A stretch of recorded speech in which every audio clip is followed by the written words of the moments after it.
The chair now recognizes the gentleman from Colorado's 8th District for 5 minutes for questions. Thank you, Mr.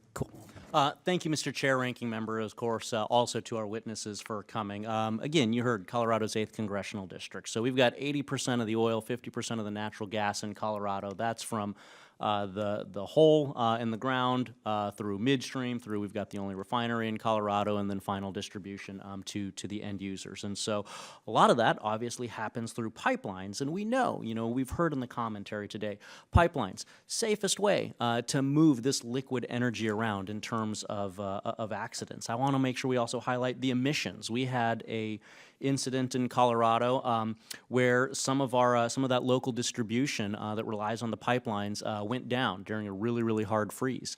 And so to backfill all of that energy that couldn't be transported via pipeline for a few months, it was thousands and thousands of trucks keeping the Denver metro area going in the dead of winter. We've talked obviously about the wear and tear that has on the roadway and traffic safety when you have that massive increase of vehicles.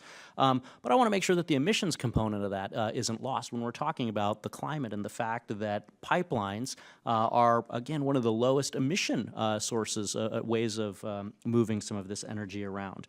They alleviate that critical demand on our electrical infrastructure because backfilling, in my area, all of the heat that comes from natural gas combustion, which is what heats a lot of homes in my area, backfilling that with electrical demand is incredibly difficult and challenging and costly to a lot of our consumers in Colorado. We've unfortunately seen a first in the nation mandated so-called beneficial electrification plan for a major utility in Colorado, mandating that even though they're not an electrical provider, they do natural gas distribution to customers, they have to have this so-called beneficial electrical plan, which is raising costs for consumers by dropping those heavy-handed mandates on consumers who want energy choice and want to be able to choose what works best for them, their family, and their budget. So my first question will be to Mr. Moriarty. Can you just talk a little bit about the impact to consumers and to consumers' pocketbooks from that utility perspective with the current program that we have of making sure that our pipelines are regulated, that, as we've heard, safest way to move this energy around. But can you talk a little bit about the impact to the customers if we were to take a different path and have more regulatory burden on pipelines? Well, thank you for that question. All the costs that go in to delivering energy are recovered from our customers through state commission rate proceedings. One way that we've avoided higher costs is to construct LNG storage facilities to meet peak day demand. So you were talking about freeze-offs.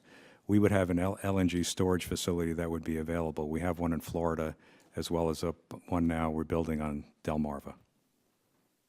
Yeah, thank you for that. And then next question will be to Mr. Black. Obviously, pipeline safety, top of mind for everybody. We've talked a lot about it, and so I just want this to be our final thought for this hearing here. We need an empowered entity to step up and take action against bad actors that put the public safety at risk. And so that's why I was glad to see that PHMSA announced revisions to its pipeline safety enforcement actions last month to improve transparency and fairness. And so can you just comment on those changes, how they alter the enforcement dynamics for operators, and just talk a little bit about the evidentiary record process as well? Congress has recognized there are failings in how PHMSA has managed its administrative enforcement program.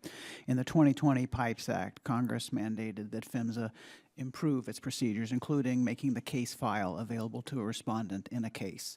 Then PHMSA, in the last administration, failed to do that. It happened episodically, sometimes not others, and it wasn't really codified in PHMSA's regulations. And so PHMSA has now, in the last month, as you say, improved that. It's a level playing field. That's all pipeline operators are asking for, due process when PHMSA exerts its administrative enforcement program, because pipeline operators know that PHMSA needs to be active and deter unsafe operations and give Congress and the American public confidence that they are on that case, making sure that we have a safe network.